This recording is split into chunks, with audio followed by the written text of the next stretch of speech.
Nós já conversamos com você em reportagem sobre a aprovação por parte do Conselho Nacional de Trânsito da resolução que acaba com a exigência de aulas em autoescolas para obtenção da CNH, Carteira Nacional de Habilitação.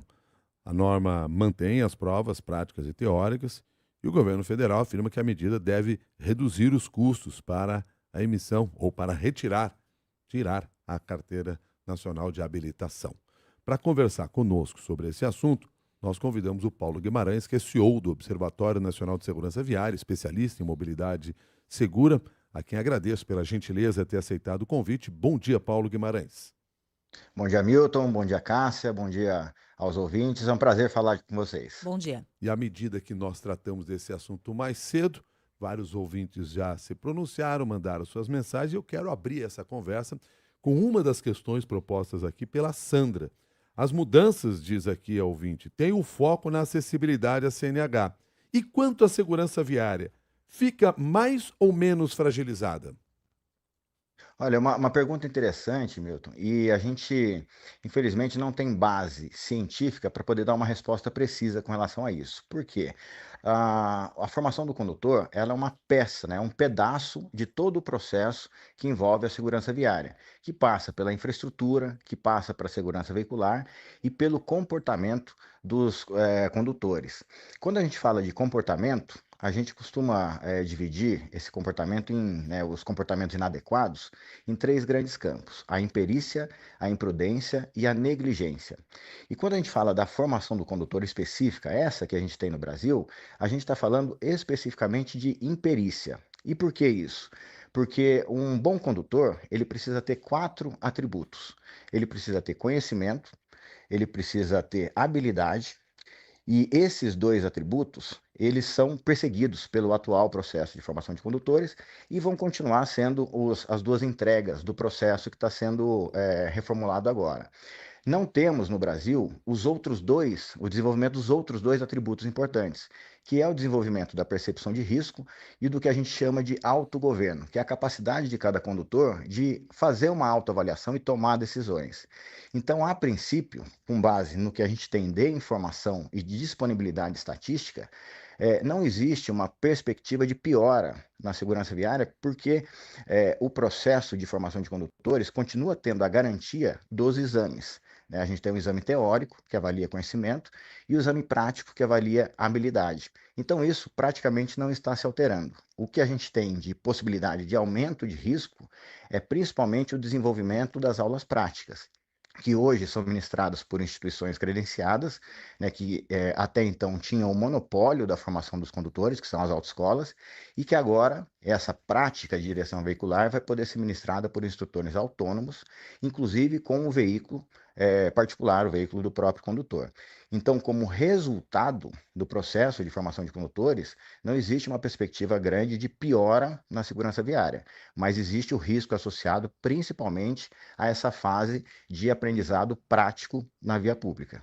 O senhor acredita que a partir dessas novas regras e, por exemplo, com essa diminuição do número obrigatório de aulas práticas, a gente pode passar a ter um índice de reprovação no exame que vai continuar como era antes, vai continuar sendo presencial? A gente pode começar a ter uma reprovação maior, um índice maior de reprovação nesses exames?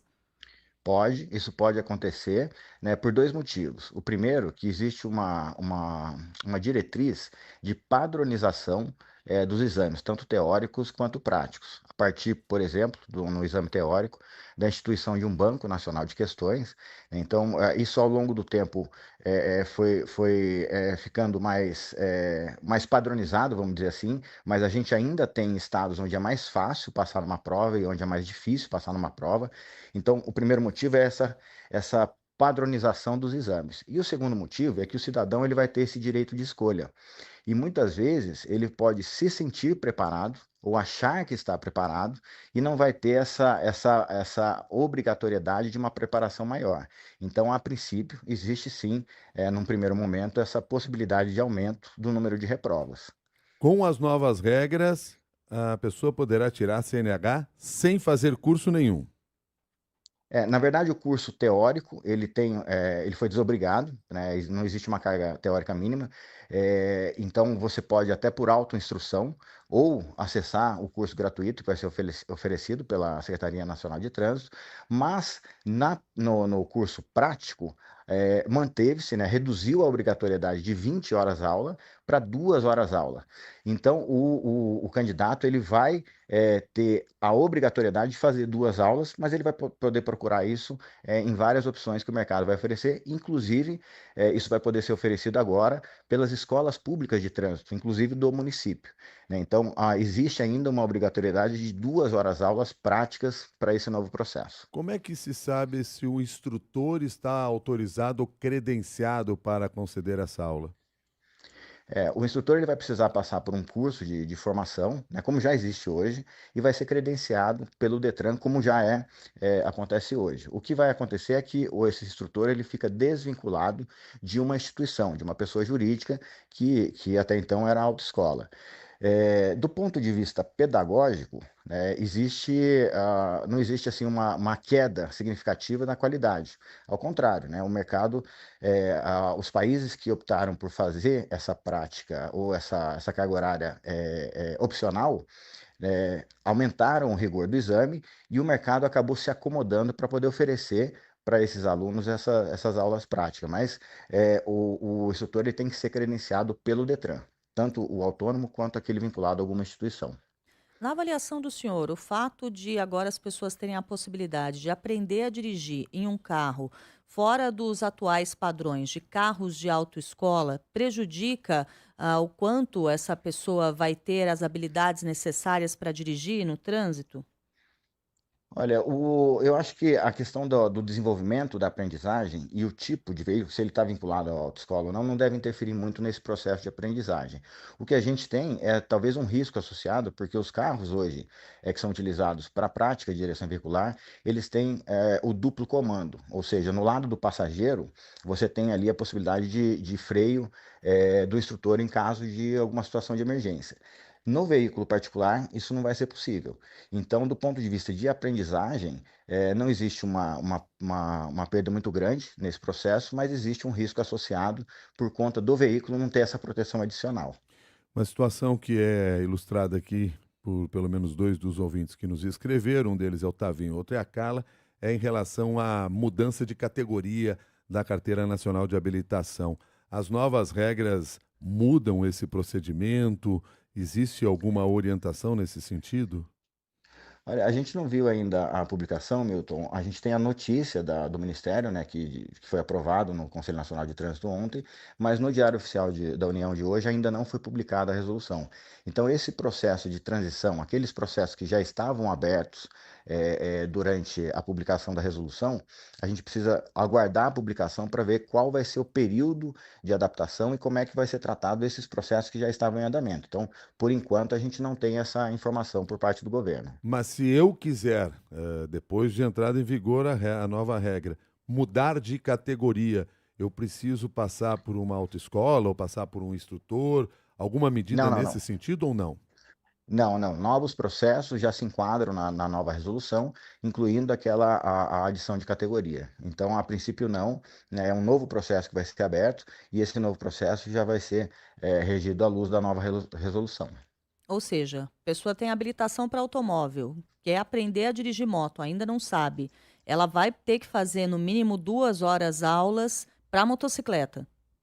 Exatamente, Tá. exatamente. Paulo Guimarães, dito tudo isso, a expectativa que se tem a partir de agora é que sim haverá uma queda no valor para quem pretende obter a CNH, mas ainda precisaremos de um tempo para identificar o impacto que isso pode ter na segurança viária? Isso. Existe uma perspectiva, Milton, de uma estatística do próprio governo, que existem mais de 20 milhões de pessoas que conduzem sem habilitação hoje no Brasil. Então, o movimento do governo não foi no sentido de melhorar a segurança viária, mas sim de trazer essas pessoas para a formalidade. E, de certa forma, a gente tem uma perspectiva de melhora da segurança viária, porque essas pessoas, esses 20 milhões de pessoas que circulam sem habilitação, eles não são atingidos pela responsabilização pelas infrações. Então, existe uma perspectiva pequena, lógico que isso tem que ser associado a um maior rigor, uma maior intensificação da fiscalização, mas existe uma perspectiva de uma melhora, no sentido de trazer essas pessoas para a formalidade e, a partir do momento que elas se tornam pessoas habilitadas, elas passam a ter uma responsabilização maior diante do trânsito. Mas, como toda política pública, a gente, para poder avaliar e monitorar os resultados, vai ter que ter um tempo ainda, desde a implementação até a sua maturidade. Então, estaremos atentos aí, acompanhando e torcendo para que isso venha associado a outras políticas, como a promoção de velocidades seguras, o cuidado e as políticas de cuidado com os motociclistas, né, que é o nosso grande foco, é o nosso grande problema hoje em dia, a segurança desses vulneráveis. Então, vamos precisar acompanhar um pouco mais e torcer e, com outros elementos, com outras políticas públicas, complementar essa ação que está entrando em vigor nos próximos dias. Paulo Guimarães, muito obrigado pelas suas informações aqui no Jornal da CBN. Um bom dia. Um bom dia e um bom restinho de semana para vocês. Bom dia. Paulo Guimarães, CEO do Observatório Nacional de Segurança Viária, conversou com você agora que são 7h47.